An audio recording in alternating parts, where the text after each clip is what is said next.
bagimu negeri, jiwa raga kami.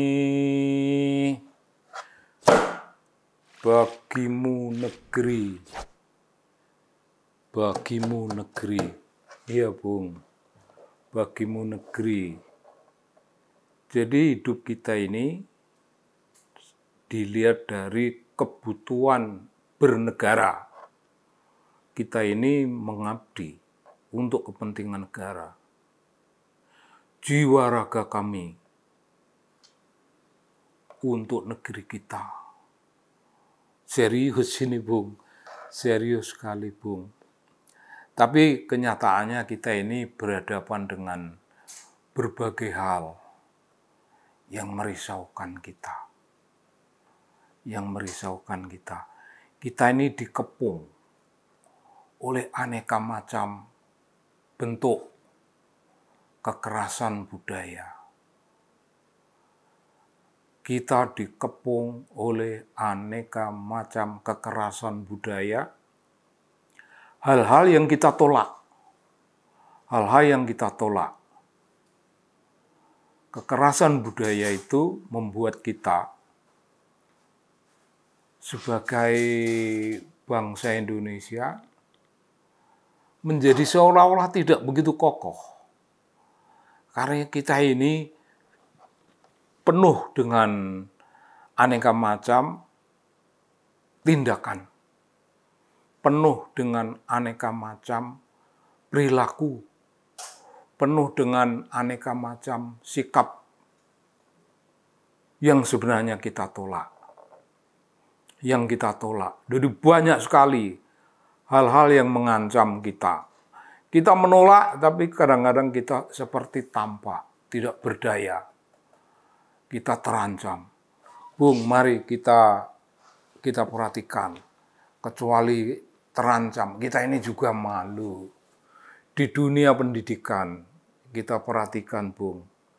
Di dunia pendidikan, kita berhadapan dengan tindakan-tindakan yang dilakukan oleh masyarakat. Itu perkara memalukan sekali. Perkara memalukan sekali. Ya, tindakan-tindakan yang diajarkan oleh agama untuk dijauhi, tapi di dalam pendidikan keagamaan sendiri, tindakan itu dilakukan dan membuat kita merasa ngenes. Perkosaan, Bung. Perkosaan, pelecehan terhadap wanita. Wanita itu santri. Santri. Peristiwa di Bandung tempo hari yang membuat pelakunya dijatuhi hukuman sangat berat, memberi kita gambaran bahwa di bidang pendidikan itu penuh kekerasan budaya. Kalau kekerasan budaya kecil-kecilan, ya anak-anak sesama anak-anak saling mengancam sesama anak. Ada bully membuli. Nah, ada bully membuli, ancam mengancam. Wah, itu dari dulu. Itu juga tidak baik, itu juga menjadi bagian yang tidak mengenakan dalam kehidupan kita, tapi ya begitu Bung. Tapi itu kita tidak bisa anggap biasa. Namun ya itu karena itu ya dari dulu begitu, ya tidak masalah. Tapi perkara pelecehan seksual yang berlebihan, itu bagian dari kekerasan budaya yang mengancam, sangat mengancam dan mempermalukan kita. Juga ada di Jember dan ada di berbagai tempat yang lain. Kita mestinya bisa menegakkan itu. Selain dengan penegakan hukum, ya adalah itu kontrol dari lembaga-lembaga pemerintahan yang berhubungan dengan lembaga pendidikan keagamaan macam itu. Itu satu sisi yang kita perhatikan. Itu kekerasan budaya di tengah-tengah kita yang dilakukan oleh sesama warga negara, sesama warga masyarakat kita. Nah, yang kedua, Bung, di bidang tenaga kerja. Di bidang tenaga kerja itu mengerikan, sama mengerikannya di bidang tenaga kerja. Barangkali secara khusus kita bicarakan dulu TKI, TKW. Diperlakukan semena-mena. Dan hidupnya menjadi sangat terhina. Hampir sama dengan contoh kasus yang kita sudah bahas. Hampir sama. Tenaga kerja itu yang di luar negeri, yang ada di dalam negeri juga mengalami, ya kalau tidak pelecehan seksual, setidak-tidaknya itu melecehkan harga diri tenaga kerja, meremehkan status orang yang berada di bawah status para bos yang punya kantor, yang mengelola lapangan kerja, yang mengelola tenaga kerja, yang mengelola buruh-buruh, yang melakukan managing terhadap orang-orang yang membutuhkan kerja. Itu sama, Bung. Di dalam maupun di luar negeri, pelecehan macam itu terjadi dan sama. Lalu korupsi, Bung. Kalau korupsi ya itu dilakukan oleh khususnya itu oleh pejabat. Pejabat memang bagian dari masyarakat kita. Tapi mereka punya kelas lebih di atas. Pejabat berasal dari masyarakat kita. Pejabat orang yang datang dari lingkungan sosial kita, yang menyerap kultur kita, kultur yang sama, yang menyerap nilai-nilai yang sama, yang menyerap aspirasi. Sebenarnya menyerap aspirasi membangun suatu kehidupan untuk bangsa, menjaga keadilan bagi seluruh masyarakat Indonesia. Aspirasinya sama, Bung, sebenarnya. Secara kenegaraan, secara ideologi. Ya akan tetapi ya begitu tadi. Mereka itu korup. Yang korup bukan orang melarat. Yang korup itu ya tidak selalu orang yang miskin, orang yang hidupnya sudah kaya, pemilik perusahaan, ya pemilik partai korup, Bung. Pemilik partai korup. Partai itu lembaga kemasyarakatan di bidang politik yang ada di tengah-tengah kita, yang sebagian tergantung dari kita. Kader-kader partai itu datangnya dari masyarakat, datangnya dari kita-kita. Tapi kalau suatu partai menyimpang, melakukan tindak korupsi, apalagi jumlahnya triliun, Bung. Jumlahnya triliun, itu besar sekali. Itu menghancurkan kemanusiaan. Bukan sekedar menghancurkan tatanan hukum, tapi itu menghancurkan kemanusiaan. Saya menyebut menghancurkan kemanusiaan ini sebagai deretan dari definisi. Korupsi itu sebutannya adalah extraordinary crimes against humanity. Nah, karena crime against humanity, maka itu yang dianjurkan kemanusiaan.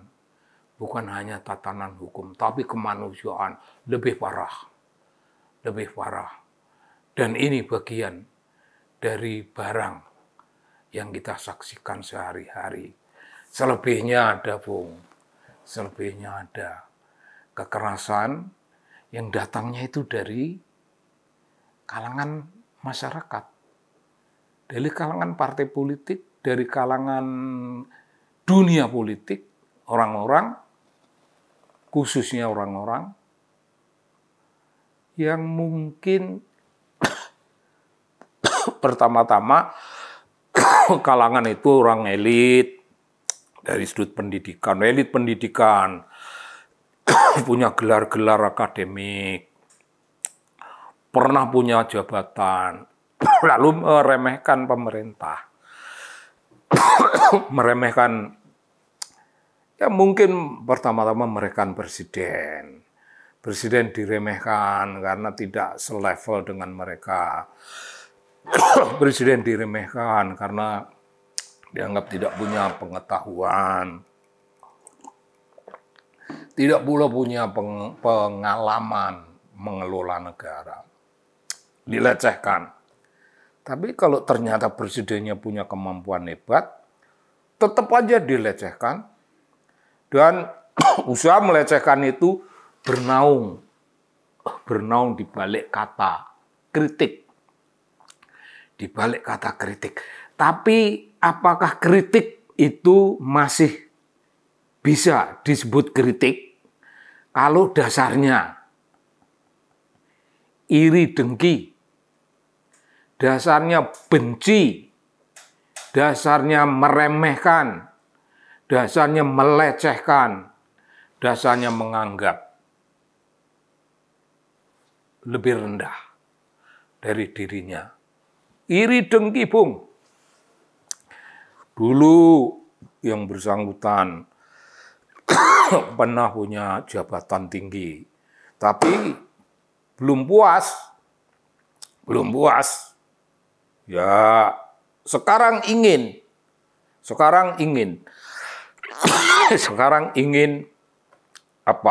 memuaskan jabatan itu, tapi tidak pernah bisa. Ya maka melihat presiden iri dengki. Lalu apa? Apakah itu kritik? Kalau tujuan akhirnya menjatuhkan presiden. Apakah itu kritik? Kalau cita-citanya dari awal memang untuk melakukan suatu, ya senang menyebut people power, tapi people-nya itu cuma 5-10 orang. Apa 5-10 itu ya bisa disebut sebagai people power. Mereka people, iya mereka people. Tapi apakah people power itu cukup dengan segitu banyak orang? Ya enggak punya kawan, enggak punya rombongan. Satu, itu macam gitu, Bung. Yang kedua, orang yang meremehkan pemerintah, meremehkan presiden, meremehkan pejabat-pejabat, selalu dengan kata yang sangat kasar. Wah, apakah etika membenarkan omongan kasar sampai kata-kata, ya bangsanya, ya nggak enak lah, kita niru saja nggak enak, Bung. Kita menirukan saja tidak enak, tapi itu ungkapan itu sangat keras. Kalau itu dianggap sopan oleh yang bersangkutan karena dia ngata-ngatain presiden. Tapi presiden itu kan orang, Bung. Ya yang disebut jabatan, tapi jabatan itu ada pada orang. Kalau dia disebut dosen dan dia monyet, kita menyebut dia monyet. Ya dosen itu kan jabatan, bukan pribadi. Menurut dia, Yang pribadi itu kalau itu nama. Enggak, dosen juga pribadi, dosen juga kelompok. Jadi kalau dibilang itu dosen, itu monyet, ya itu orangnya, Bung, yang monyet. Jadi kekerasan budaya semacam itu berkembang di masyarakat kita.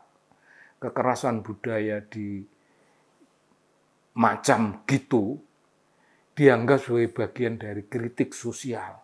Kritik sosial itu kritik yang boleh keras, boleh menohok, boleh membuat orang merasa sangat malu, tapi kritik sosial biarkan saja. Kritik sosial adalah kritik sosial. Kritik sosial tidak membuat kita mendengki orang lain. Kritik sosial suaranya tidak membuat orang lain ikut terluka. Tidak membuat orang lain ikut merasa secara etis terkoyak-koyak. Kecuali kalau dia tidak punya etika, Bung. Nah, apa dasarnya orang seperti itu? Ya, dia wakil sebuah golongan dalam masyarakat. Wakil golongan di dalam masyarakat. Golongan yang punya privilege di masa lalu, sekarang punya duit banyak, sekarang ingin menjaga nama baiknya. Sekarang dia juga wakil dari representasi dari suatu partai politik. Bagian dari partai politik itu dicalonkan kelak akan menjadi ini dan itu kalau menang. Apakah orang yang hanya menjadi wakil dari kelompok-kelompok macam itu intelektual kritis? Bukan, Bung. Itu namanya tukang menggonggong. Orang bayaran, orang sewaan, ya macam budak, Bung. Dan itu remeh. Remehnya remeh. Perhatikan remeh dan di bawah. Begitu, Bung. Begitu kira-kira. Begitu kira-kira corak aneka macam kekerasan budaya di dalam kehidupan kita. Kita dikepung. Kita berada dalam kesukaran. Kita berada dalam semacam ancaman yang sangat membuat kita merasa tidak nyaman. Tapi itu terjadi dan kita melawan, Bung. Kita melawan. Begitu kira-kira. Terima kasih, Bung. Salam.